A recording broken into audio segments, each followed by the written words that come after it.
जिसे समझते थे हम निर्बल, आज वह अपनी शक्ति पहचान के बहुत बलवान हुई।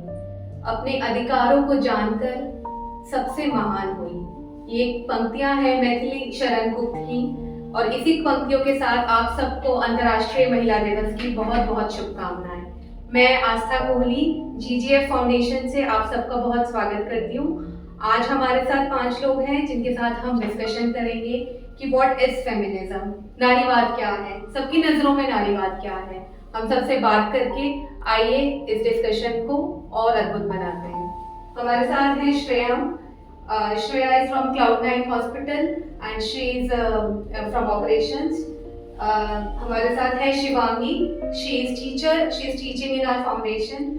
हमारे साथ डॉक्टर गरिमा है, she is a dietitian in Cloud9 hospital. हमारे साथ मीनू है, Meenu is our social media manager. हमारे साथ सृष्टि है, Srishti is software engineer and she is working closely with our foundation, she is one of our co-founder. So आइए हम अपना वार्तालाप स्टार्ट करते हैं हम डॉक्टर गरिमा से। गरिमा, आपकी नजरों में नारीवाद क्या है, फेमिनिज्म क्या है? I think feminism is the equality कि जहाँ पर मेल डोमिनेशन नहीं हो, जहाँ पर मेल फीमेल दोनों को इक्वली ट्रीट किया जाए, इक्वली राइट हो चीज़ों के लिए, ठीक है। तो I think that is feminism in my opinion. Okay, तो हमें ऐसा, मैं आजकल देख रही हूँ कि फेमिनिज्म के नाम पर एक अलग चीज़ प्रचलित हो गई है, जैसे कि कुछ अच्छी चीज़ें नहीं हैं जो पुरुष समाज में होती थी। जैसे स्मोकिंग एक एग्जाम्पल ले लूँ, स्मोकिंग को लेकर जब हम किसी स्त्री को देखते हैं स्मोक करते हुए, तो हमें एक तो ऐसी नज़र से देखना चाहिए कि हाँ, वो स्मोक कर रहा है एक इंसान जो कि हमारे बॉडी के लिए हानिकारक है। लेकिन ये दो नज़र है, इसमें एक जो देखता है वो ऐसे देखता है, oh it's women and she is smoking. दूसरा जो विमेन की साइड से आता है वो ये आता है कि अगर पुरुष स्मोक कर सकते हैं तो हम क्यों नहीं कर सकते। तो मुझे दोनों ही चीज़ें बहुत गलत लगती हैं। तो आप हॉस्पिटैलिटी से बिलोंग करती हैं, आप इस दो चीज़ों को कैसे देखती हैं? आई थिंक जैसे आपने बोला कि आप किसी को हम स्मोकिंग करते देखते हैं, being a girl my self, I have lot of friends जो हैं जो स्मोक करती हैं, लड़कियां हैं, ठीक है, अच्छा बुरा सब कुछ अलग चीज़ है।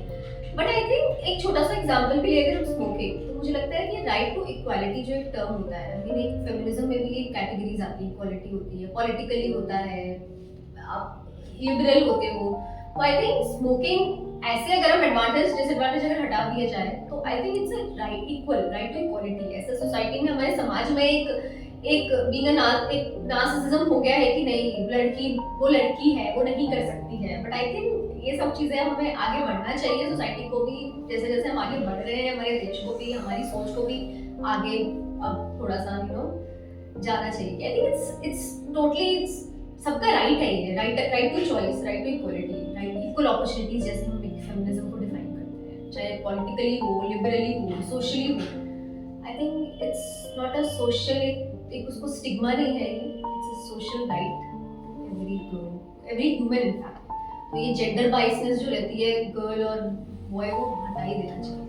Obviously, Yes. but I think when it comes to health and Yes. it is equal for men and women. yes जितना वो women पे इफेक्ट करती है उतना ही men पे इफेक्ट करती है, जितनी डेंजरस वो पुरुषों के लिए उतनी ही महिलाओं के लिए है। और इसी पॉइंट को मैं आगे बढ़ाते हुए कि फेमिनिज्म जब आता है, आजकल फेमिनिज्म सोशल मीडिया पे, एक्स प्लेटफॉर्म पे या दूसरे सोशल मीडिया प्लेटफॉर्म पे फेमिनिज्म को एक गाली की तरह लिया जाता है महिलाओं को। जब भी कोई महिला ऐसे बात करती है कि विमेन राइट्स के बारे में बात करती है तो उनको गाली दी जाती है। और हाल ही में एक इंसिडेंट हुआ था अतुल सुभाष सॉफ्टवेयर इंजीनियर का, जिन्होंने सुसाइड कर लिया। उनकी सुसाइड को हम बहुत ही एक गलत घटना के रूप में देखते हैं, लेकिन वो एक एग्जाम्पल आ जाता है कि इसीलिए यही रीज़न है कि महिलाओं को अंदर रखा जाता है, महिलाओं को पढ़ने नहीं दिया जाता। ऐसा अगर हम किसी महिला के बारे में बोले तो आगे से आजकल हमें यही सुनने को मिल रहा है। देखा, अगर महिला को छूट दी जाए तो वो यही करती है। तो इसमें क्या कहना है, मतलब इसमें आपके पॉइंट ऑफ व्यू क्या है? मतलब ये तो एक एग्जाम्पल है, ऐसे तो बहुत सारे पुरुष भी गलत है, उस एक एग्जाम्पल को लेके हम नहीं जा सकते, लेकिन ये भी आजकल बहुत प्रचलित हो रहा है। डाइवोर्स केसेस बहुत बढ़ रहे हैं एलिमनी के लिए, चाहे अपर क्लास से लेके मिडिल क्लास, लोअर क्लास, सब सेक्टर्स में हमें ये दिख रहा है। शिवांगी और मीनू, आपसे मैं ये जानना चाहूंगी इस बारे में आपके क्या विचार है।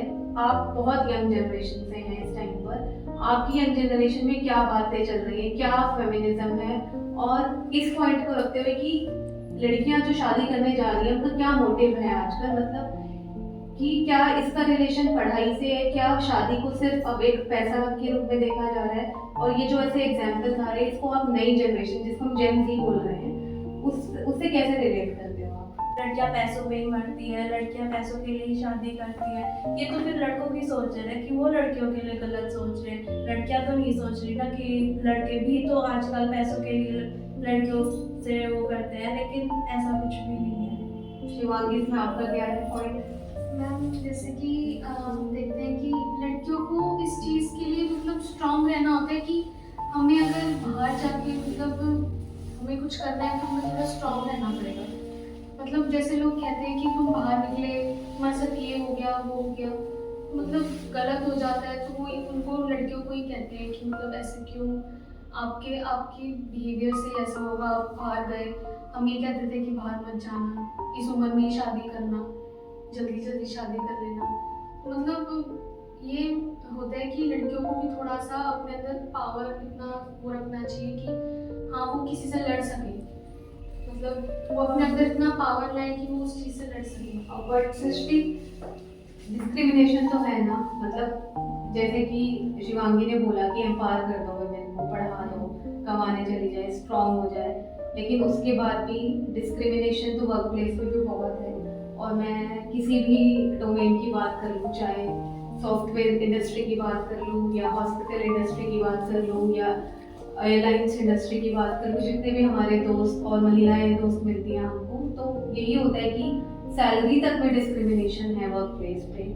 और जो अलग तरह की डिस्क्रिमिनेशन वर्क प्लेस पे सेक्सुअल हरासमेंट होती है वो भी है। तो क्या सिर्फ वुमेन को एम्पावर कर देना पढ़ाई से और नौकरियों से तो कितना काफ़ी है क्या?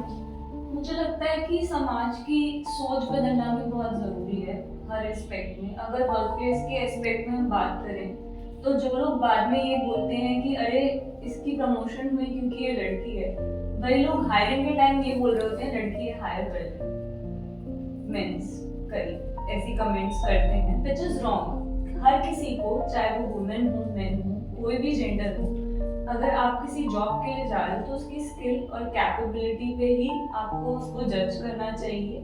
और प्लस अगर उसने कुछ कामयाबी हासिल की है तो हमें ये कंसिडर करना चाहिए कि हाँ उस बंदे में वो स्किल्स थे, वो कैपेबिलिटीज थे, इसलिए वो आज इस लेवल पे। जस्ट बिकॉज वो वुमेन है इसलिए वो उस लेवल पे नहीं है। रही बात सेक्सुअल हरासमेंट की, तो उसके लिए जो कंपनीज आजकल पॉलिसीज भी सब कंपनीज में काफी अच्छी हैं, पॉश। तो आई थिंक हम वुमेन्स के लिए बहुत नेसेसरी है कि हमें वो पॉलिसी हम अच्छे से उस ट्रेनिंग को अटेंड करें।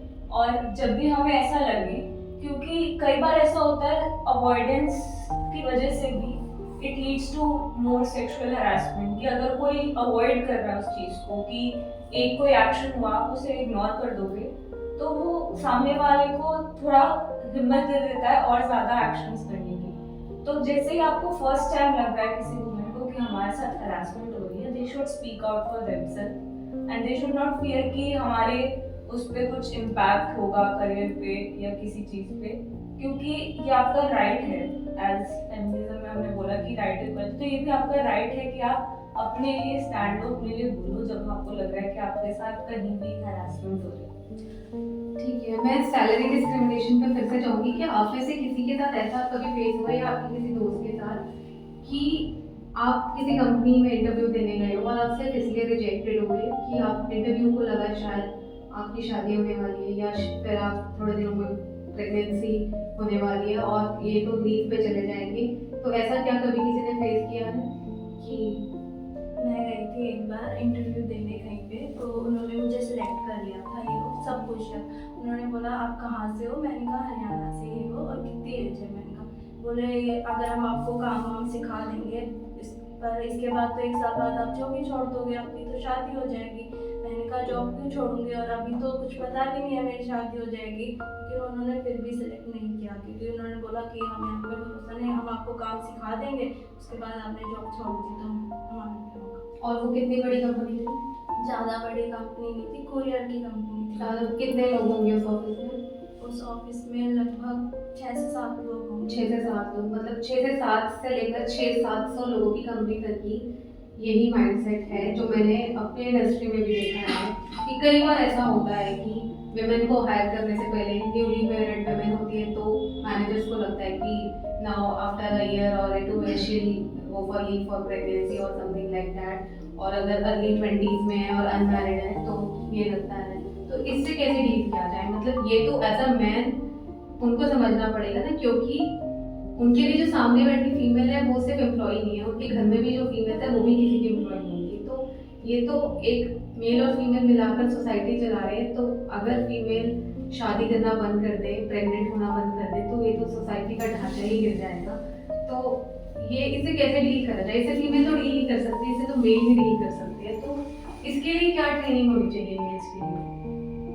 आई थिंक वर्कप्लेस की पॉलिसीज ही इतनी सपोर्टिव होनी चाहिए। कुछ जगह पे है बट कुछ जगह पे मतलब एक भाई माइंडसेट की भी बात आ जाती है। जैसे जो भी मीनू का इंटरव्यू ले रहे थे वो शायद उनके ही माइंडसेट में होगा कि ये तो ऐसा हो जाएगा तो मेरी ट्रेनिंग देना वेस्ट है या ये सब। तो वो माइंडसेट चेंज करने की लोगों को बहुत ज़रूरत है। जैसा आपने कहा कि उनके घर में भी तो फीमेल्स हैं, उनके घर में भी तो वो जॉब पे जा रही हैं, वो भी प्रेग्नेंट होंगी, उन्हें लीव लेनी होगी। तो जब उनके साथ अगर सेम होगा तो तब उन्हें शायद लगेगा कि अरे ये तो गलत हो रहा है हमारे घर में। पर जब वो बाहर वो चीज़ कर रहे हैं तब वो ये सोच नहीं पा रहे। तो आई थिंक वो अवेयरनेस बहुत ज़रूरी है, वो माइंडसेट चेंज बहुत ज़रूरी है मेल्स का, कि फीमेल्स को वो ये आज़ादी दे कि अगर वो प्रेग्नेंट हो गई हैं या अगर उनकी शादी हो गई तो इसका मतलब ये नहीं है कि वो अपना करियर कम्प्लीटली छोड़ देंगी। वो तब भी अपना करियर कंटिन्यू कर सकती हैं उतने ही उसके साथ डिटर्मिनेशन के साथ जितने डिटर्मिनेशन के साथ वो पहले कर रही हैं। आप तो ऐसी फीमेल्स के साथ डील ही करते हैं। मैटरनिटी लीव्स दी ही इसलिए गई थी कि लोगों का करियर खराब ना हो। लोगों का करियर खराब ना हो। गवर्नमेंट भी इस चीज़ में, बिकॉज गवर्नमेंट के पास भी गवर्नमेंट ने पॉलिसी लेकर आई है जिसमें मैटरनिटी लीव 6 मंथ के लिए देते हैं। बिकॉज 6 मंथ में अगर हम बात करें मेडिकल मतलब प्रोक्रीवेशन तो उसमें ये रहता है कि कम से कम मदर की बॉडी हील हो जाती है 6 मंथ तक। Because we are generally seeing कि जब तक बेबी 6 मंथ का नहीं होता तब तक हम लोग बहुत बोलते हैं ब्रेस्ट फीडिंग के लिए बेबी का इम्यूनिटी उसी से बिल्डअप होता है। और सेकंड थिंग कि ये वाली चीज़ें हमें ये भी सिखाती है कि हमारे आने वाली जो जनरेशन है या हमारे जो किड्स हैं, बिकॉज ये पॉलिसी अगर अप्लाई करना हम स्टार्ट करते हैं तो इन चीज़ों से मेरे को लगता है कि वुमेन्स के लिए काफ़ी अच्छा रह जाती है जिससे। और ये मैं पर्सनली फील करती हूँ बिकॉज मैं भी वर्किंग ओवर फीमेल हूँ कि कभी कभी हो जाता है ऐसा कि ऑब्वियसली कि हम फर्स्ट प्रायोरिटी होते हैं बच्चों के लिए, कि बच्चे सबसे पहले अपनी प्रॉब्लम लेके मदर के पास ही आते हैं। तो हमारा टाइम हो जाता है, लेकिन एज अ फीमेल हमको पता है कि हमको कैसे मल्टीटास्किंग करनी है। इफ आज अगर मेरा काम किसी वजह से रह गया ऑफिस का तो मेरे को पता है कि कल मैं लेट नाइट कर दूंगी। तो और अगर कोई इररिस्पॉन्सिबल होगा तो वो शायद मेल भी होगा और फीमेल भी होगा। और इसमें एक साइंटिफिक भी है, एक साइंटिफिक अभी एक रिसर्च भी आई थी जिसमें ये भी बोला गया था कि अगर जो मतलब मेल्स होते हैं उनका ब्रेन, अगर हम दोनों के ब्रेन एक्टिविटी की बात करें और दोनों के ब्रेन के आप न्यूरोट्रांसमीटर्स को देखें तो फीमेल से काम करते हुए दूसरे काम के बारे में सोचती रहती है। ठीक है, तो ये एक स्टडी भी था कि एक फीमेल इतनी कैपेबल होती है कि अगर आप उसको मल्टीटास्कर इसीलिए बोला गया है कि वो चाहे आपके घर की रिस्पॉन्सिबिलिटीज हैं, चाहे वो बेबीज हैं, चाहे वो ऑफिस का वर्क है, प्रेजेंटेशन है, तो हर काम अपने टाइम पर वो सबमिट कर सकती है। बिकॉज फीमेल्स का जो ब्रेन है वो इस हिसाब से डिजाइन किया गया है। एक क्वेश्चन इससे थोड़ा हटके है, आप दोनों हैं। मेरा ये क्वेश्चन है कि बिकॉज आप न्यूट्रिशनिस्ट हैं, डाइटिशियन हैं, तो डाइट के मामले में विमेन को, स्पेशली विमेन को, बिकॉज विमेन को ज़्यादा अपनी बॉडी पे काम करना पड़ता है। She goes for period, she goes for giving a birth to child, तो उनको क्या ज़्यादा ध्यान रखना चाहिए? दूसरा इसी से जुड़ा हुआ क्वेश्चन, क्या हमारे देश में अगर घर में 2 बच्चे पल रहे हैं, एक बॉय और एक गर्ल, तो क्या आप रूरल एरिया को भी जानती हैं और अर्बन एरिया को भी जानती हैं, तो दोनों का ध्यान में रख के बताइएगा कि क्या न्यूट्रिशन के मामले में डिस्क्रिमिनेशन है हमारे देश में। हाँ, बहुत ज़्यादा। और तीसरा क्वेश्चन इसी से जुड़ा हुआ फिर से कि हम देखते हैं, अगर हम चाइना जैसे देश को देखें जहाँ पे महिलाएं स्पोर्ट्स में बहुत बहुत आगे हैं, बहुत स्ट्रॉन्ग हैं, और यहाँ पे एज कम्पेयर टू, मतलब वैसे तो ओवरऑल ही हम इतने हेल्दी नहीं रहे हैं, और हमारे ओलंपिक्स में देखें तो इतने मेडल्स नहीं आ रहे एज कम्पेयर टू चाइना और यूएस, लेकिन महिलाएं तो और कम हैं। तो क्या ये जो सेकेंड और फर्स्ट क्वेश्चन था कि महिलाएं ध्यान नहीं रखती हैं अपना, या उनके साथ डिस्क्रिमिनेशन हो रहा है, अगर आप देखें तो डायबिटिक भी मैं देखती हूँ तो डायबिटिक पेशेंट्स ज़्यादातर महिलाएं हैं। और तो क्या ये सब कारण है क्योंकि वो फिट ही नहीं है ना? मैं देखती हूँ ज़्यादातर महिलाएं एक्सरसाइज नहीं करती, जिम नहीं जाती, सुबह वॉक के लिए नहीं जाती, क्योंकि उनका सुबह का तो सारा टाइम किचन के अंदर, और अगर वर्किंग है तो बस किचन निपटाते 1 सेकंड बाद ऑफिस के तैयार होने में और निकलने में, और फिर आते ही किचन और बच्चों में निकल जाता है, तो वो अपने ऊपर तो ध्यान नहीं दे रही है बॉडी फिटनेस। तो क्या ये छोटे छोटे कारण बनते हैं कि हम वहाँ तक नहीं पहुँच पाते? ये छोटे छोटे कारण हमारे बेस बनाते हैं। अभी जैसे आपने मेरे को बोला कि अगर हम बात करें अर्बन एरिया, नॉर्मल एरिया की, एक छोटे से एग्जांपल बताती हूँ। हम जैसे हॉस्पिटल इंडस्ट्री में है, हमारे पास में एक फैमिली में 2 बच्चे हैं।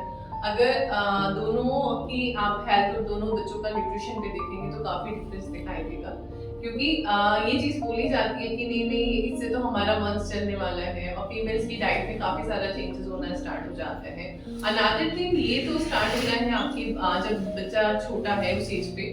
दूसरी चीज़ हम लोग जो चेंज करते हैं वो इस बेस पर चेंज करते हैं कि whenever a female get married तो वो एकदम से रिस्पॉन्सिबल हो जाती है, वो पूरा घर संभाल सकती है, आपकी फैमिली संभाल सकती है, सब चीज़ों को हैंडल कर सकती है, वो एकदम से परफेक्ट हो जाती है।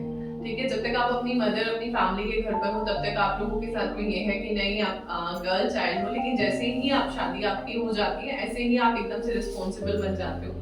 और फीमेल्स जैसे शादी के बाद ऑफिस ज्वाइन करती हैं तो ये हर किसी के साथ है। हम लोगों ने अपनी मदर्स को देखा है, अपनी फैमिलीज में देखा है कि हम लोग अपनी फैमिली के लिए तो खाना बनाएंगे, लेकिन बाद में अगर खाना कम पड़ जाता है, आप में से किसी सबने ये चीज देखी होगी कि वो दोबारा से खाना नहीं बनाती है, ठीक है, वो कॉम्प्रोमाइज करना स्टार्ट कर देती हैं in the form of like, चाहे वो न्यूट्रिशन के फेस पर है, कुछ भी अच्छा होगा, नहीं हस्बैंड आ रहे हैं ऑफिस से आ रहे हैं, अच्छा उनके लिए फ्रेश खाना बन रहा है, अच्छा हस्बैंड ऑफिस से आज हस्बैंड टूरिंग जॉब पर है, ठीक है कोई बात नहीं, हम लोग थोड़े में मैनेज कर देंगे। तो ये वाली चीज़ें तो न्यूट्रिएंट डेफिशिएंसी आना स्टार्ट हो जाती है। और अगर मैं बात करूँ बिकॉज हमारी जो जनरली पॉपुलेशन है ज़्यादातर वेजिटेरियन है, तो प्रोटीन के पार्ट पर हमारा डाइट काफ़ी ज़्यादा डेफिशिएंट हो जाता है। फीमेल्स में अगर आप देखोगे कि बोन्स वाली प्रॉब्लम बहुत ज़्यादा स्टार्ट हो जाती है, बिकॉज जितनी आप किसी से भी अगर बात करोगे कि आप कैल्शियम के सोर्स में क्या ले लो, मिल्क ले लो, तो बहुत सारे लोग बोलेंगे कि नहीं लेते, लेकिन उन्हीं फैमिलीज में अगर आप देखोगे तो हस्बैंड को डेली शाम को दूध का 1 ग्लास दिया जाएगा, बट वो फीमेल सप्लाई नहीं करती है। तो मैं यहाँ पे ये कहना चाहूंगी कि जितनी भी फीमेल है, फर्स्ट थिंग कि आपको खुद को भी स्ट्रॉन्ग बनाना है, फैमिली का आप ध्यान रख रहे हैं, लेकिन साथ साथ आपको अपना टेक केयर करना भी बहुत जरूरी है, क्योंकि जैसे जैसे एज बढ़ती रहती है, अगर आप कंपैरिजन करो स्कूल्स में भी, गर्ल्स में, बॉयज में, मसल मास में, तो गर्ल्स में नॉर्मल मसल मास काफी ज्यादा कम होता है because of protein deficiency. Protein हम लोग इतना ज्यादा लेते ही नहीं है। जो लोग नॉन वेजिटेरियन है वहां पर भी अगर आप देखोगे, अच्छा गर्ल चाइल्ड है, अच्छा एग नहीं देना कि वो गर्म हो जाता है, नॉन वेज नहीं देना वो उसके लिए अच्छा नहीं है, बादाम नहीं देना जल्दी पीरियड स्टार्ट हो जाएंगे। तो दीज आर सब टैबू की जो मेरे को लगता है कि एक आपकी बॉडी की रिक्वायरमेंट है प्रोटीन, तो आपको अपनी डाइट में लेना बहुत ज्यादा जरूरी है। सो स्पेशली आज वुमेन्स डे पे मेरे को लगता है कि फीमेल्स को ये करना चाहिए कि स्पेशली अगर आपकी गर्ल चाइल्ड है तो उसके न्यूट्रिशन पे ज्यादा ध्यान देना है रेदर देन बॉय, क्योंकि बॉयज की जो होल्डअप है वो तो ऑलरेडी वो उनकी मसल मास फीमेल से ज्यादा है, तो वो तो ऑलरेडी ग्रो कर लेंगे, लेकिन फीमेल्स को न्यूट्रिशन की ज्यादा जरूरत है।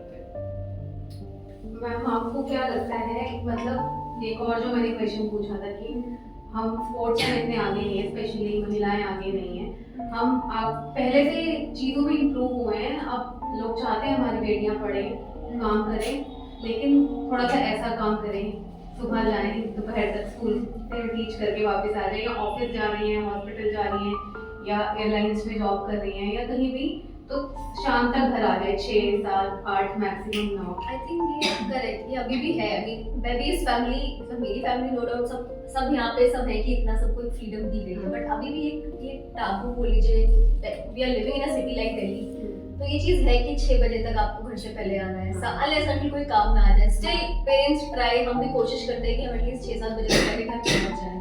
तो आई थिंक बहुत इम्पोर्टेंट है ये। बाकी जैसे आपने बोला कि क्यों हम आगे नहीं बढ़ पा रहे हैं स्पोर्ट्स में, तो आई थिंक अब तो काफ़ी बदलाव आया है, कुछ स्कूल्स भी हैं आपके जैसे इतने अच्छे ऑर्गेनाइजेशंस हैं अब जो वर्क कर रहे हैं कि गर्ल चाइल्ड को स्पोर्ट्स में आगे करने का, नॉट ओनली स्पोर्ट्स, हर एक फील्ड में। तो आई थिंक ये बहुत ज़रूरी है कि अब हम एजुकेट करें, अवेयरनेस फैलाएं। आई थिंक अवेयरनेस भी आपके जैसे ऑर्गेनाइजेशंस अगर होंगे इस पूरे एक छोटे से एक पार्ट में भी अगर होंगे तो बहुत हेल्प करेंगे। आई मीन लड़कियों को आगे बढ़ने के लिए, चाहे वो स्पोर्ट्स हो या कोई भी हो, डॉक्टर बनने के लिए, टीचर बनने के लिए, कुछ भी करना।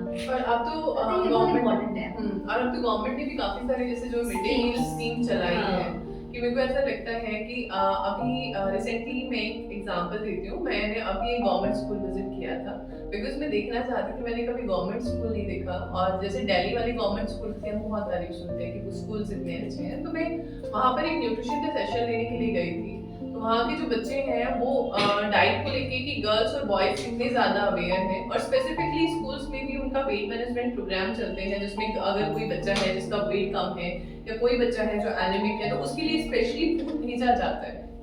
अगर वो घर से भी नहीं लेते तो एक मतलब जो प्लस पॉइंट उन्होंने स्टार्ट किया, तो मेरे को ये लगता है कि बहुत अच्छा इनिशिएटिव है इस चीज़ में। और स्पेसिफिकली कि स्कूल्स में जहाँ पर बच्चों को अगर बच्चा एनीमिक है या बच्चे का आपके बॉडी मास कम है तो उन चीज़ों के लिए, तो मेरे को ऐसा लगता है क्योंकि आज वाले जो बच्चे हैं वो कल का फ्यूचर है, तो जितना अच्छा डाइट, जितना अच्छा न्यूट्रिशन वो अभी स्टेज में लेंगे, क्योंकि हर मेरे को लगता है कि दिस इज अ साइकिल कि हर जो गर्ल है उसको अगर मैनेज करना है, मदर फेज में जाना है, देन नेक्स्ट फेज में जाना है, या आगे जाके आपको एज के साथ आप ग्रो करते हो, तो उन चीज़ों में भी न्यूट्रिशन आपको काफ़ी हेल्प करता है। अब मैं फिर से एक स्टेप बैक लेके स्पोर्ट्स पे स्टिक रहना चाहूँगी सृष्टि। एक तो जो मैम ने बोला कि 6 बजे तक घर आना है, 7 बजे तक घर आना है, इसलिए बहुत सारे डोमेन्स महिलाओं के लिए खुल नहीं पाते हैं। लेकिन इसका एक रीज़न समझ आता है कि पेरेंट्स के माइंड में ये है क्योंकि हमारा देश है और भी बहुत सारे देश अभी भी महिलाओं के लिए सिक्योर नहीं है, सेफ नहीं है, तो ये भी एक रीज़न रहा होगा। पर मुझे खेलों में स्पेशली एक रीज़न और दिखता है कि माँ बाप खेलों में इसलिए आगे नहीं बढ़ने देते कि उनको लगता है सेफ नहीं है। सेफ तो है एक पॉइंट, उनका चेहरा खराब हो जाएगा, दाग आ जाएंगे चेहरे पे, वो लड़की जैसी नहीं लगेगी, लड़की जैसी नहीं दिखेगी। बट ये कितना इम्पोर्टेंट है, मतलब मैं अभी आचार्य प्रशांत को सुन रही थी तो कह रहे कि आधी प्रॉब्लम सॉल्व हो जाएगी अगर आप अपनी देह को देह की तरह मत देखो, हर इंसान को चेतना की तरह देखो। तो ये कितना इम्पोर्टेंट है, मतलब उनको लगता है कि चेहरा खराब हो जाएगा, अच्छी नहीं दिखेगी, खेलेगी कूदेगी, रंग सांवला हो जाएगा, फिर कोई शादी नहीं करेगा। मतलब आप अपनी लड़की को सिर्फ इसलिए बचा के रख रहे हो कि कोई उससे शादी कर ले, और अगर फिर कोई उससे शादी कर रहा है तो वो फिर किस काम का जो ये सब देखकर शादी कर रहा है। इस वाली सोच, और ये तो सोच अभी 98% है, तो ये वाली सोच सही है पहली बात तो, या गलत है, या मुझे ही गलत लगती है? आई थिंक पोटेंशियल रियलाइज करना बहुत जरूरी है फीमेल्स का। उसका सबसे बड़ा एग्जांपल है स्पोर्ट्स का, इफ सबने दंगल मूवी देखी, बिकॉज उसमें भी स्टार्टिंग में द फादर वांटेड कि बॉय चाइल्ड हो ताकि मैं उसे वो दंगल में उतार पाऊँ।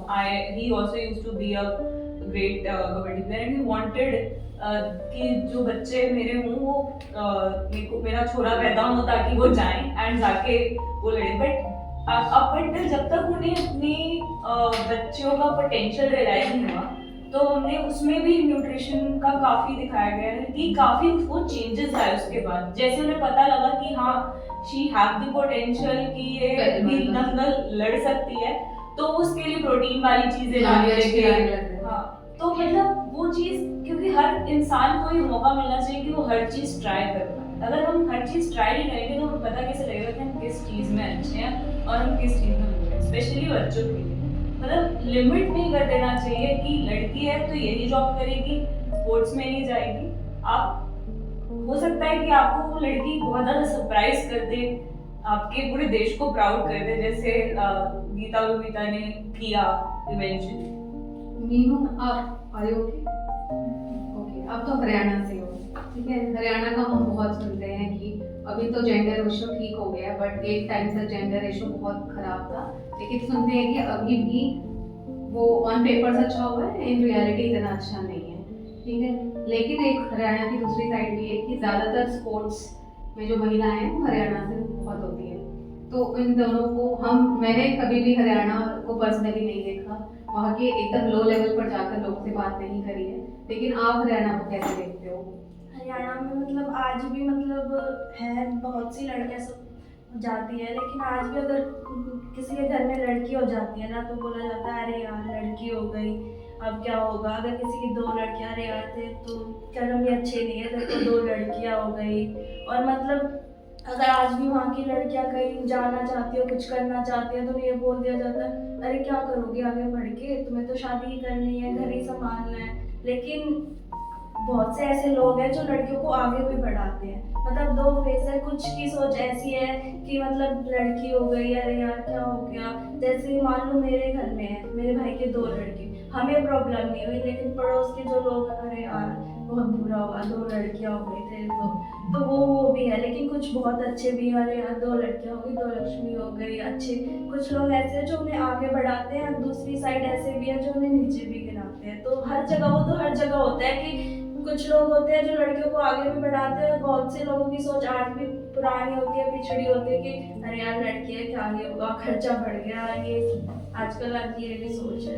मैं जब जेंडर रेशियो की बात कर रही थी और हरियाणा की बात कर रही थी तो मुझे एक डिफरेंस जो दिखाई देता है वो ये दिखाई देता है क्योंकि हरियाणा में लोग वोकल है, सामने से बोल देते हैं हमें लड़की नहीं चाहिए, बट दिल्ली शहर का भी वही हाल है।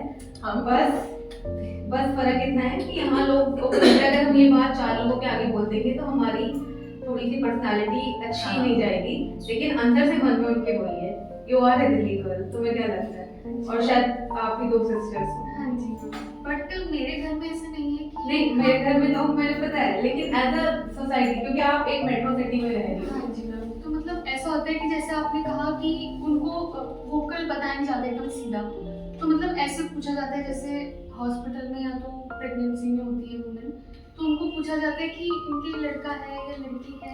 मतलब पहले ही डॉक्टर से पूछा जाता है कि लड़का है या लड़की है, तो मतलब ऐसे करके वो करते हैं। तो फिर उसमें भी भेदभाव होता है कि हाँ लड़की है तो आप कर दो, मतलब अबॉर्शन कर दो, ये कर दो वो कर दो, मतलब ऐसे करते हैं। तो मतलब होता है कि दिल्ली में होता है, बट कई लोग बोल जाते हैं सामने पे, बट हमारे जो मतलब आसपास के लोग हैं वो भी ऐसे करते हैं कि तुम्हारी लड़की है, एक लड़का हो जाना चाहिए था तो ठीक रहता, होता तो तुम्हारा हाथ बटा देता, बाहर चला जाता, बाहर कहीं दूर जाके नौकरी कर लेता, इसे कहाँ भेजोगी नौकरी पे। मतलब ऐसे बोलते हैं लोग, मतलब यहाँ दिल्ली में भी मतलब हर जगह ये सिस्टम है कि हाँ हर जगह होता है ऐसा।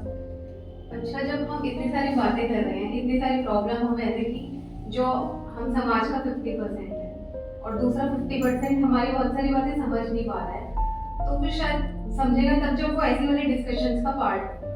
जब हमने इनविटेशन भेजा तो हमने कुछ मेल्स को भी इनविटेशन भेजा था, बट भी एक भी मेल ने हाँ नहीं बोली कि वुमेन्स डे कुछ और होगा तो हम आएंगे, बट हैप्पी वुमेन्स डे, है ना? तो इसको आप कैसे देखते हो? आपको वर्क प्लेस में भी ऐसा लगता है कि जब हम अपने मेल कोलीग्स के साथ बैठते हैं वो ऐसे टॉपिक पे डिस्कस करना ही नहीं चाहते हैं? आई थिंक हम मैं और Garima I think we are blessed कि हम ऐसे ऑर्गेनाइजेशन में है क्लाउड एंड हॉस्पिटल जो फीमेल डोमिनेंसी ज्यादा है।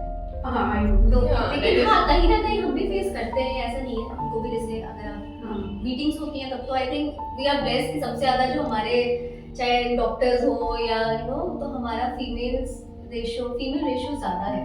लेकिन हाँ ये अक्सर मतलब हो ही जाता है कि हाँ कुछ मेल्स बैठे हैं। अब जैसे पार्टी हुई थी लास्ट टाइम हुआ तो उनका एक छोटा सा एग्जांपल दे दूं कि उनको लगता है कि नहीं हम हमारे साथ तो ज्यादा एंजॉय नहीं कर पाएंगे, यू नो ड्रिंकिंग, और उनको लगता है ड्रिंकिंग है तो अलग जाके बैठ जाएंगे। तो आई थिंक कि सोसाइटी को बहुत नॉर्मलाइज करना चाहिए। ओके आप साथ में बैठ के जरूरी नहीं है कि हमें भी ऐसा है कि हमारे साथ पी रहे हैं या कुछ हो रहा है वो चीज तो कुछ दिक्कत वाली बात है। लेकिन शुड बी इक्वली सोशली इसको एक कॉमन कर देना चाहिए, कॉमन कर देना चाहिए और Common कर देना चाहिए। एक लेवल तक हाँ उसको normalize कर देना normalize कर देना चाहिए। ऑफिस में ही घर में भी अगर कोई बड़ा डिस्कशन चल रहा हो तो सोचते हैं अरे लड़की वो क्या करेगी, Patriarchy। लड़की है। सिस्टम तो हमारा पूरा टॉपिक ही ऐसा था कि यू नो मेल्स को ऐसा लगता है कि अरे अगर हम गए और हमने कोई पॉइंट रखा तो मतलब उन्हें भी सामने से एक्सपेक्टेड होता है कि शायद ज्यादा फीमेल ऑडियंस ही होंगी एंड हमारा पॉइंट सुनेगा कौन, मतलब वही गलत डेफिनेशन की वजह से फेमिनिज्म की कि हाँ। उनका उनका पॉइंट होगा कि तुम्हारा फेमिनिज्म आगे आ जाएगा, हमारा पॉइंट तुम सुनोगे ही नहीं। हाँ हाँ, और मुझे लगता है कि वो एक मर्दों में एक क्वालिटी ही बोलूँगी कि वो हर चीज़ को लेट गो कर देते हैं, इसलिए उनको जो हमको छोटी छोटी चीज़ें बहुत पॉइंट आउट लगती है उनको नहीं लगती। मुझे नहीं पता वो अच्छी बात है या बुरी बात है, कभी कभी वो बहुत अच्छी है। लेट गो तो सबको ही करना चाहिए, आपकी मेंटल हेल्थ के लिए बहुत अच्छा है। क्योंकि हमने जब लास्ट टाइम एक पॉडकास्ट किया था, हमने ऑनलाइन किया था और हमारा टॉपिक था कि स्टूडेंट्स के ऊपर था, पढ़ाई के ऊपर कि वर्कलोड कितना ज़्यादा दे रहे हैं हम। तो उसमें हमारे पास एक दो मेल्स थे उस टाइम पर, लेकिन वो बोल रहे कि आप बहुत इमोशनल होकर इस टॉपिक को डिस्कस कर रहे थे, मैं रिलेट नहीं कर पाया। तो क्या हो गया कि अगर पेरेंट्स प्रेशर डाल रहे हैं तो क्या हुआ, ऐसा कोई मेंटल हेल्थ खराब थोड़ी ना होती है। तो मैं तो कह दिया जाने दो। बट मुझे लगता है शायद क्या पता ऐसा होता हो कि मेल चाइल्ड और फीमेल चाइल्ड में भी डिफरेंस होता हो, कि फीमेल्स को हमेशा से बड़े कोमल तरीके से पाला जाता है घरों में कि बहुत कोमल है, हर बात पे रो देती है। लेकिन वो हर बात पे रोना शायद इसलिए रो देती है क्योंकि वो अपनी मम्मी को भी देखती हैं, अपनी बहन भाभी को भी देखती हैं, वो स्ट्रॉन्ग इसलिए ही नहीं हो पाती हैं। तो वो उनका पॉइंट ठीक था कि हर चीज़ में इतना इमोशनल क्यों होना है, हर चीज़ को इतना क्यों दिल पे ले लेना है, कुछ चीज़ों को लेट गो भी कर देना चाहिए। बट शायद इसी माहौल में हमें पाला जा रहा है कि हम, और जैसे हम निकलते भी हैं घर से बाहर, आप वर्किंग हो, आपके बच्चे भी हैं, एंड आई डोंट थिंक आपके मेरे सिवाय अभी यहाँ किसी और भी हैं, लेकिन ऐसा होता है ना कि जब हम किसी दिन ऑफिस से 1-2 घंटे लेट हो जाए तो हमें ही गिल्ट होता है लास्ट में। हाँ। वो गिल्ट कैसे जाएगा?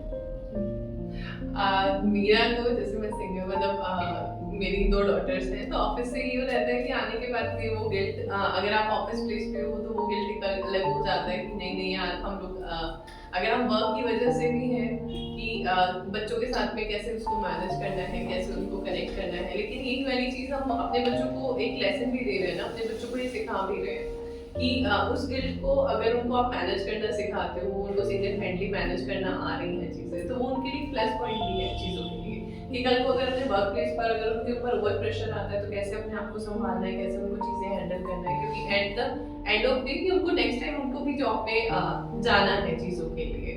तो इस गिल्ट को ये है कि बच्चों को, मेरे को ऐसा लगता है कि उनको पता है कि ठीक है, एक एग्जांपल है कि मम्मी 5:30 घर आ जाती है, ठीक है, किस किस दिन होता है कि ठीक है 6:30 तक आना है, तो अपने आप वो चीज़ों को ऐसा हो जाता है कि आप घर पे गए बच्चों के साथ में कि वो भी आपका वेट कर रहे होते हैं चीज़ें, आज क्या काम था स्पेसिफिकली कि आप लेट हो गए, तब आप उनके साथ में चीज़ें शेयर करते हो, उनको बताते हो। जितना बेबीज को आप अपने बच्चों को अपने साथ कॉन्फिडेंस में लेते हो उतना उनके लिए वो चीज़ें ईजी टू गो हो जाती हैं। फिर मेरे को लगता है कि आज के डेट में सबसे बड़ा प्रॉब्लम है कि अगर आप गर्ल्स या मेल से बात नहीं कर रहे कि जिसमें हम लोग मेल फीमेल की बात करें, स्ट्रेस हैंडलिंग बहुत मुश्किल हो गया है, ठीक है, छोटे छोटे बच्चों में। और अब तो सब लोग इस चीज़ के लिए अवेयर हैं, अदरवाइज हमारे अगर मैं बात करूँ, हम लोग अपने पेरेंट्स की बात करें, आप उनके सामने बात करो स्ट्रेस, ठीक है, कि मेरे को स्ट्रेस हो रहा है बहुत ज़्यादा, या फिर मेरे को डॉक्टर से बात करनी है। अब तो इस चीज़ के ऊपर भी काफ़ी चीज़ें चेंज हो गई, तो मेरे को ऐसा लगता है कि अगर आप जैसे आपके ऊपर वर्क स्ट्रेस है, चीज़ें हैं,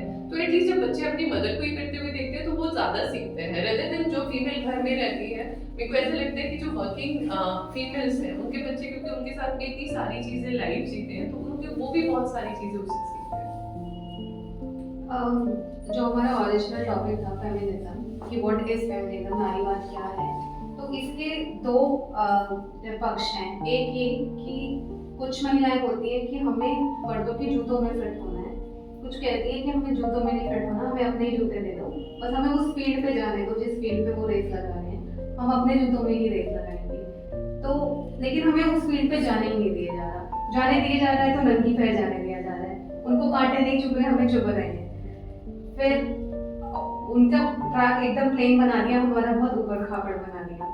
तो मेरे हिसाब से फेमिनिज्म है कि हमें उनके जूतों में नहीं फिट होना, हमें अपने साइज के जूते ही चाहिए, बट हमें वो ट्रैक पे जाने दो, वो ट्रैक एक जैसा करो, और वही इक्वालिटी है।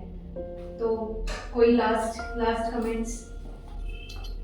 लास्ट में मतलब मुझे भी सेम फील होता है कि फिजियोलॉजिकली तो men and women are different. जैसे डॉक्टर गरिमा ने भी कहा कि जो न्यूट्रिशन वैल्यू भी है बेटा कि females need it more, but वो अवेयरनेस ही नहीं है सोसाइटी में कि एक्चुअली वो फीमेल को ज़्यादा चाहिए, मेल को नहीं। तो ये सब अगर अवेयरनेस जब तक नहीं आएगी तब तक लोगों को पता ही नहीं लग पाएगा कि what is real feminism. Feminism के बहुत सारे मीनिंग्स हैं। फेमिनिज्म को लोग बहुत नेगेटिव सेंस में भी लेते हैं, जो कि नहीं लेना चाहिए लोगों को।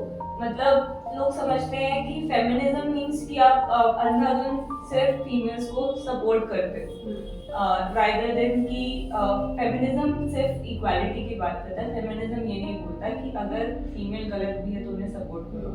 जहाँ पे आपको लगता है, जैसे हमने शुरू में बात की डिवोर्स केसेस की, या जहाँ पे किसी फीमेल ने कुछ गलत किया एंड मेल ने सुसाइड कर लिया उस वजह से, तो हाँ उन टॉपिक्स में we should not support those women कि उन्होंने अगर सच में कुछ गलत किया है। तो feminism is not about supporting all things related to women, it is just about supporting them to be equal to to achieve everything men is also achieving without judging. और मीनू आपसे लास्ट कमेंट चाहिए कि जैसे हमने अभी सृष्टि ने बोला, हमने डाइवोर्स केसेस की बात की थी कि गलत केसेस में पुरुष भी फंस रहे हैं और जिसकी वजह से उन्हें काफ़ी पैसे देने पड़ रहे हैं। सेक्सुअल हरासमेंट के भी बहुत सारे गलत केसेस आ रहे हैं। तो इसकी वजह से, जिस वजह से ये ओरिजिनल लॉज बनाए गए थे और जिन तक ये पहुंचने चाहिए, जो महिलाएं सच में प्रताड़ित हैं, उन तक तो वो पहुंच नहीं रहे और उसको गलत ढंग से यूज़ करा जा रहा है। तो क्या लगता है इस बारे में कि ये सही है कि ये जो कुछ महिलाएं जो गलत लॉज का गलत इस्तेमाल करके, और बहुत सारी महिलाएं जिनको ये वाले लॉज की ज़रूरत है, उनके साथ गलत हो रहा है? हाँ ये बिल्कुल। कुछ लड़कियां फेमिनिज्म का गलत फ़ायदा भी उठाती है, जैसे कि कुछ भी कह लो कि हम तो लड़की हैं, हम तो कुछ भी कर सकती है। मतलब कि बहुत जगह ऐसा हो गया कि फेमिनिज्म नाम से ही लड़कियां, मतलब लड़के भी गलत समझने लगे हैं, फेमिनिज्म वर्ड को ही गलत समझने लगे हैं कि ये तो सिर्फ लड़कियों की ही बात करता है, लड़कियों के हक की ही बात करता है। लेकिन ऐसा कुछ नहीं है, वो दोनों की ही बात करता है कि दोनों को इक्वल रिस्पेक्ट मिले, दोनों को इक्वल अपॉर्चुनिटी मिले। लेकिन कुछ लड़कियां फेमिनिज्म का गलत फ़ायदा भी उठा रही हैं। बहुत से केस भी देखे हैं ऐसे कि लड़की लड़के को थप्पड़ मार देगा, अगर वही पलट के मार देगा तो अरे यार तुम लड़कियों को तुम मार सकते हो लेकिन लड़का नहीं मार सकता। अगर तुम गलत हो तो तुम भी गलत हो, लड़की हो इसलिए ये नहीं कि तुम गलत नहीं हो। अगर लड़का गलत है तो लड़का भी गलत है। यहाँ पे ये नहीं है कि अगर लड़की है तो वो सही होगी और लड़का है तो वो गलत ही होगा। बहुत से ऐसे केस देखे गए कि जहाँ पे लड़का सही होते भी उस पर गलत आरोप लगा दिए जाते हैं, उसे फंसा दिया जाता है। लेकिन ऐसा नहीं है कि अगर जहाँ पे लड़की गलत है तो उसको गलत बोला जाए, जहाँ पे लड़का गलत है तो वहाँ पे लड़की को गलत बोला जाए। मैम आपके लास्ट कमेंट, अभी एक मूवी आई है मिसेस, आई डोंट नो आपने देखी है नहीं देखी होगी, लेकिन काफ़ी चर्चा में है वो मूवी और दोनों पक्ष में है उसके लोग भी। कि एक पक्ष उसमें ये, मैं थोड़ा सा बता देती हूँ, उसमें ये दिखाया गया है कि एक अरेंज मैरिज होती है और लड़की डांसर होती है और उसका अच्छा करियर चल रहा होता है, लेकिन शादी के बाद वो सिर्फ किचन में फंस जाती है। और जब वो कहना चाहती है कि मेरे को अपना करियर परस्यू करना है, तो उसको ये सुनने को मिलता है कि आपकी जो मदर इन लॉ है वो PhD है, लेकिन वो भी घर पे खाना ही बना रही है, तो आप ये करो और आपका हस्बैंड अच्छा कमा रहा है तो आपको क्या ज़रूरत है। और उसको सिर्फ किचन में खाना नहीं बनाती, उसको एकदम परफेक्ट उसकी फैमिली को खाना चाहिए। तो वो सुबह से शाम किचन में ही फंसी रही और अपने करियर के लिए कुछ ना कर पाई और इससे उसके रिलेशन पे भी इफेक्ट आया। और सिम्बॉलिकली उसमें दिखाया गया कि एक किचन में पाइप है जिसमें कूड़ा फंसता जा रहा है और लास्ट में वो पाइप फट गई। और सिम्बॉलिकली दिखाया कि वो करती गई लेकिन लास्ट में वो फट गई, वो खुद भी फट गई और अब वो चढ़ गई अपने हस्बैंड पे कि अब नहीं रहना मुझे तुम्हारे साथ। तो इसको दो उसमें रहने जा रहे हैं कुछ लोग। अभी एक इंसिडेंट हुआ एयर फ्लाइट में, ये सच्ची कहानी है। एक फ्लाइट में एयर होस्टेस कुछ खाना लेकर आई और तो पैसेंजर ने उसको बोल दिया यहाँ काम कर सकती हो, घर में नहीं कर सकती, एक काम तुम्हें घर में करना पड़ता है, तुम्हें मौत पड़ती है। तो ये सच्ची कहानी है, अभी किसी फ्लाइट में किसी पैसेंजर ने एयर होस्टेस के साथ किया है। तो ऐसा जो लोग सपोर्ट करते हैं वुमेन एम्पावरमेंट को, जो चाहते हैं कि महिलाएं सिर्फ किचन में ना फंसी रहें, घर का काम छोड़कर बाहर निकले, कुछ प्रोडक्टिव काम करें जिससे हमारे देश को फायदा हो, ऐसी चीज़ें करें। और उनका ये कहना होता है कि आपने 4 घंटे लगा के कोई काम किया है, अगर खाना बनाया है, और वो आप अगर एक मेड अफोर्ड कर सकते हो तो उसके 2 पॉइंट है, तो आप मेड को एम्प्लॉयमेंट दे रहे हो, उसकी नेक्स्ट जनरेशन शायद पढ़ने लग जाएगी। दूसरा, आपके वो 4 घंटे में आप कुछ और प्रोडक्टिव कर सकते हो, तो आपको क्या लगता है? और दूसरा पक्ष कहता है कि नहीं, मतलब अगर घर का खाना ही नहीं बना सकते, ऐसी नौकरियों का क्या फायदा। उनका ये कहना है कि आप अफोर्ड नहीं कर सकते तब तक आप ठीक है, लेकिन जिस दिन आप अफोर्ड करना स्टार्ट करो, आप आउटसोर्स कर दो अपने काम, ताकि आप प्रोडक्टिव कामों में अपना टाइम यूटिलाइज कर सको। ये वाली चीज़ मेरे साथ भी एग्जांपल हुआ है, ठीक है। बिकॉज जब मैं मतलब आई एम अ सिंगल मदर, मेरे हस्बैंड के बाद मेरी फैमिली ने बोला कि मेरे भाइयों ने बोला कि वी विल मैनेज यू, हमारा बच्चों का, तुम्हारी सारी चीज़ें भी हम लोग सब मैनेज करेंगे, तुम्हें जॉब करने की ज़रूरत नहीं है। सो आई वाज सेइंग कि बिकॉज मेरे फादर ने मेरी पढ़ाई के ऊपर, चीज़ों के ऊपर बहुत सारा, मैंने बोला नहीं, मेरे को मेरे पैरों पे खड़ा होना है, तो उन्होंने बोला नहीं नहीं घर पे रहो। तो अगर कोई भी फीमेल मेरे को लगता है घर पे है, ठीक है, उनकी भी रिस्पेक्ट है, उनकी भी चीज़ें हैं, लेकिन साथ साथ एक चीज़ें हैं कि अगर आप खुद अपने पैरों पे खड़े हो सकते हो, तो मुझे लगता है कि अगर आपके पास में नॉलेज है, तो मेरे को लगता है उसका इस्तेमाल करना बहुत ज़्यादा ज़रूरी है। फेमिनिज्म का मतलब ऐसा नहीं है कि चीज़ें इक्वलिटी, लेकिन मेरे को ऐसा लगता है कि अगर एक पर्सन, एक मेल अपनी फैमिली को पाल सकता है, तो एक फीमेल भी अपनी फैमिली को पाल सकती है, अपने बच्चों को उनकी पढ़ाई लिखाई का खर्चा उठा सकती है, उनकी चीज़ें मैनेज कर सकती है। और अगर आप वही टाइम, जैसा आपने बोला कि अगर मैं मेड को लगा के खाना 2 घंटे अगर मैं किचन में काम करने के लिए, अगर वो मेड आधे घंटे में काम करके चली जाएगी, तो कम से कम उसकी फैमिली की भी हेल्प कर रही हूँ उस वाली चीज़ में, कि कम से कम वो अपने बच्चों के लिए, कि जो पर्सन पढ़ा लिखा अगर नहीं है और वो अब खाना बना के अपने बच्चों के लिए चीज़ें करना चाहते हैं, तो मेरे को लगता है कि हम उनको वो अपॉर्चुनिटी भी प्रोवाइड कर रहे हैं चीज़ों के लिए। तो ये वाली चीज़ें हैं कि फेमिनिज्म का मतलब ये है कि एक फीमेल को दूसरी फीमेल की हेल्प कैसे करनी है, ठीक है। एक फेमिनिज्म का मतलब एक ये भी होता है कि हम एक दूसरे के साथ में खड़ा होना, एक दूसरे को सपोर्ट देना, शायद मेरे हिसाब से ये भी एक फेमिनिज्म। शिवांगी, हमने फेमिनिज्म को बहुत बात कर ली, लेकिन जब हम प्रैक्टिकल ग्राउंड पे आते हैं, बहुत सारे काम होते हैं, क्योंकि हमारा समाज की सिचुएशन और वो सब चीज़ें ऐसी, सिस्टम ऐसा हो ही नहीं रखा है कि कई चीज़ें हम खुद अकेले कर नहीं पाते हैं, हमें किसी मेल की ज़रूरत पड़ती है। हमारा ये NGO विमेन एम्पावर्ड है, यहाँ पे हम सारे फाउंडर्स फीमेल्स हैं, टीचर्स फीमेल है, मेल भी टीचर है, लेकिन आपकी तरह 98% वी आर फीमेल्स। तो इसी NGO का एग्जाम्पल लेकर, ऐसा क्या सिस्टम में ठीक होना चाहिए कि आप भी बहुत सारे काम अकेले नहीं कर पाती हो, मैं भी नहीं कर पाती हूँ, सृष्टि भी नहीं कर पाती, क्या खराबी लगती है सोसाइटी के सिस्टम में कि हम अकेले नहीं कर पाते सारे काम? ऐसा होता है कि हाँ, उनको लगता है कि मतलब लड़के कर सकते हैं सब कुछ, बट ये होता है कि लड़कियों का थोड़ा सा वो पार्ट आ जाता है कि हाँ, वो चीज़ों को, जैसे या फिर हम एक एग्जांपल लें कि हम बहुत ज़्यादा हैवी ऑब्जेक्ट नहीं उठा सकते। मैं इसी पॉइंट पे आना चाह रही थी कि मैं 1 मिनट दूंगी ना, हैवी ऑब्जेक्ट हम क्यों नहीं उठा पाते, मतलब हम क्यों नहीं है इतना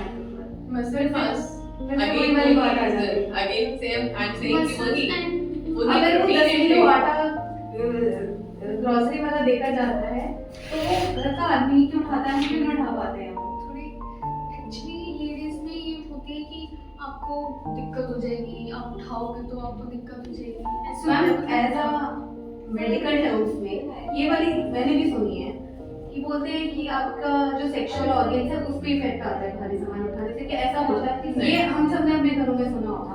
ऐसा if you are pregnant it is fine, but if you are not facing any kind of this situation, तो क्या, क्योंकि बोलते हैं खेलने कूदने से या कुछ आपके ऑर्गन्स में फर्क आ जाएगा, नहीं, उससे कोई फर्क नहीं पड़ता, उससे आपकी वर्जिनिटी पे फर्क आ जाएगा खेलने कूदने से, ये तो बहुत कॉमन चीज है, ये तो बहुत कॉमन चीज है। पर कैसा होता है? नहीं, उससे इन चीज़ों पे कोई फर्क नहीं पड़ता है। इवन जितना आप अपनी मसल को स्ट्रेंथ करते हो, इतना ही ज़्यादा आप स्ट्रॉन्ग बनते हो। सो मसल स्ट्रेंथनिंग वाली चीज़ की हम चीज़ें करते हैं अगर, तो फिर एक चीज़ बताइए, अगर अभी तो फीमेल्स इतना ज़्यादा हम लोग जो वेट लिफ्टिंग करती हैं, फिर उनके साथ तो अगर ये वाली चीज़ है कि ऑर्गन डैमेज हो जाते हैं, तो उन लोगों फिर तो फीमेल रेसलिंग हो ही नहीं चाहिए, राइट। लेकिन वो जितना ज़्यादा आप अगर देखोगे तो कितनी ज़्यादा फीमेल रेसलर है कि जो इन चीज़ों में काम करती है, तो इससे ये फर्क नहीं पड़ता कि हैवी चीज़ के लिए किसी मेल पर्सन की ज़रूरत है या चीज़ों पे, नहीं, इन चीज़ों से नहीं फर्क पड़ता। जितना आप अच्छा डाइट लेते हो, जितना अच्छा प्रोटीन इंटेक करते हो, क्योंकि वी आर सेइंग कि all of we like I am a mother, आप जो आगे आने वाली जनरेशन है, जो टॉपिक अच्छा रखो स्टार्टिंग से, क्योंकि आपका जितना बेस स्ट्रॉन्ग रहेगा ना, जितना बच्चे का बेस स्ट्रॉन्ग रहेगा, जितना प्रोटीन आप उसको दोगे, इतना ही अच्छा उसका मसल्स बिल्ड होगा। तो शिवानी, मुझे लगता है हमें इस सेशन की अपने एनजीओ के स्टूडेंट्स के लिए भी, स्टूडेंट्स की मदर्स के लिए भी सेशन कराना चाहिए कि हाउ डाइट इज इम्पोर्टेंट, और ये मतलब घर के भारी सामान लड़कियों को भी उठाने दो, क्योंकि नहीं तो फिर जैसे हम आज सोचते हैं कि हम नहीं उठा पाएंगे बिकॉज वो हमारा ही फॉल्ट है। अब तो हम अपने पेरेंट्स के उसमें नहीं, अब तो हम अपने आप को ठीक कर सकते हैं, अब तो हम शुरू कर दें एटलीस्ट। हाँ, क्योंकि मुझे लगता है ये थोड़ा उससे भी हो जाता है, जैसे हम मेरे केस में ये था कि वी वर बोथ डॉटर्स, तो मैं स्टार्टिंग से मम्मी की को हेल्प करती थी कि भाई सामान उठा ले, और जब मेरी जैसे मैरिज हुई तो जब हनीमून से वो चेकआउट हो रहा होता है तो मैंने खुद बैग उठा लिए, एंड मैं बिकॉज सो शॉक कि क्या इतना भारी तुमने खुद उठा लिया। मैंने कहा मैं तो हमेशा से उठा लूँ। तो वो चीज़ पे डिफरेंस आ जाती है कि अगर आप स्टार्टिंग से कोई चीज़ कर रहे हो और करते जा रहे हो तो आपको उसमें कॉन्फिडेंस रहता है, और कॉन्फिडेंस की कमी आ जाती है जब आप स्टार्टिंग से वो चीज़ नहीं कर रहे हो और आपको सब बोले जा रहे हैं आप तो ये कर ही नहीं सकते, कर ही नहीं सकते, तो आप सोचने लगते हो नहीं मैं नहीं उठा सकती है सामान बिकॉज, तो वो चीज़ बदलने की जरूरत है। स्टार्टिंग से ही आप हर काम फीमेल भी कर सकते हैं जो मेल कर सकता है, वो सोच रखने की आपके लिए एक लास्ट क्वेश्चन। एक चीज जो मुझे हमेशा से डिस्टर्ब करती है, हम फेमिनिज्म और इक्वालिटी की बात तो करते हैं, लेकिन कुछ चीजें मुझे पर्सनली अजीब लगती है। हो सकता है कि वो कर्टेसी का पार्ट होती हो, बट मैं आप लोगों की व्यूज जानना चाहती हूँ। For example, if a couple is going on date अपने हस्बैंड के साथ या बॉयफ्रेंड के साथ, तो व्हाई अ गर्ल नीड कि वो उसके लिए चेयर पुल करे, या जब बिल की बारी आए तो मेल ही पे करे, या फिर जब वो गाड़ी में बैठे तो वो दरवाजा खोले, कि शायद हम क्या क्यों, मतलब अगर हम फेमिनिज्म और इक्वालिटी की बात पे आ रहे हैं तो क्या अब हमें इन सब चीज़ों से रुक जाना चाहिए? जी बिल्कुल, यही है, अवेयरनेस ही है आई थिंक इसका। ये सोच ही ऐसे ही हमारी स्टार्टिंग से बन गई है कि जैसे कोई डेट पे जा रहे हैं तो लड़का चेयर पुल करे। आई थिंक मैं भी किसी कहीं जाऊंगी तो मुझे ऐसा लगता है कि नहीं, एक रिस्पेक्ट और एक वो अलग चीज है, और एक ये सोच कि हाँ लड़का ही करेगा, लड़की नहीं कर सकती, ये अलग चीज है। जैसे इसको दो चीजों में हम देख सकते हैं। तो आई थिंक सोसाइटी को अवेयरनेस प्रोग्राम्स चलाने बहुत जरूरी है। एक किसी भी मतलब एक ऑर्गेनाइजेशन को लोगों की सोच बदलना, बदलाव बहुत जरूरी है कि फेमिनिज्म मतलब होता है इक्वल राइट्स एंड अपॉर्चुनिटीज। अगर हम कर रहे हैं तो एक फीमेल और मेल हटा के ह्यूमंस की तरह ही हमको आगे बढ़ना पड़ेगा। जैसे आपने बताया कि रात दिन fitting into a men's footwear, हमें अपना ही फुटवेयर चाहिए और रास्ते सबका बात सेम करो। वो भी टफ अगर पाते हैं तो हमारे लिए भी वो टफ है, इक्वली है। अब बाकी एक ह्यूमन का अपना अपना है कि उस बात को कैसे चलेगा, कुछ अपने हिसाब से चलेगा, कुछ कांटों को इजीली मूव कर जाएगा, कुछ अपना टाइम लेगा। तो आई थिंक ये बहुत इंपॉर्टेंट है। और गरिमा ने जैसे पॉइंट बोला कि women should support a women, तो आई थिंक मेरे लिए फेमिनिज्म यही है। जैसे अभी हम बैठे हुए हैं तो आई थिंक हम एक सबके व्यूज हम रिस्पेक्ट करते हैं कि सब क्या सोचते हैं, तो उसको सबके व्यूज को, चाहे अब जैसे मेल या फीमेल हो, हमें भी मेल्स के व्यूज को उतना ही रिस्पेक्ट करना चाहिए, और I think at the same time उनको भी हमारे व्यूज को उतना ही रिस्पेक्ट करना चाहिए, मुझे लगता है। और इसी के साथ मैं इसको एंड करूंगी और ये बोलूंगी कि हमने इस सेशन में बहुत सारे नोट्स लिए। As a social organisation, as an NGO, as a GGF, हम कुछ पॉइंट्स लेकर जा रहे हैं कि हमें अब सोसाइटी को एटलीस्ट जितने लोग हमसे जुड़े हैं उनको हमें क्या क्या सिखाना है, कैसे हम इम्प्रूव कर सकते हैं, और जितने लोगों को हम सिखा पाएंगे उतने हम सिखा पाएंगे। फेमिनिज्म के सिर्फ झंडे नहीं गाड़ने, फेमिनिज्म के लिए कुछ ग्राउंड वर्क करने की ज़रूरत है। जो छोटे स्टूडेंट्स हैं अभी, जो भी बहुत यंग जनरेशन में, जो जेन ज़ी है, जो अपनी 20s में है, उन तक भी पहुंचने की कोशिश करेंगे। उनको बस हम थोड़ा सा दूर से देखते हैं कि अलग है हमसे, लेकिन शायद जानने की कोशिश करेंगे उनकी प्रॉब्लम्स और कैसे ये प्रॉब्लम सॉल्व हो सके, और कोशिश करेंगे नेक्स्ट टाइम मेल्स भी हो हमारे इस डिस्कशन में।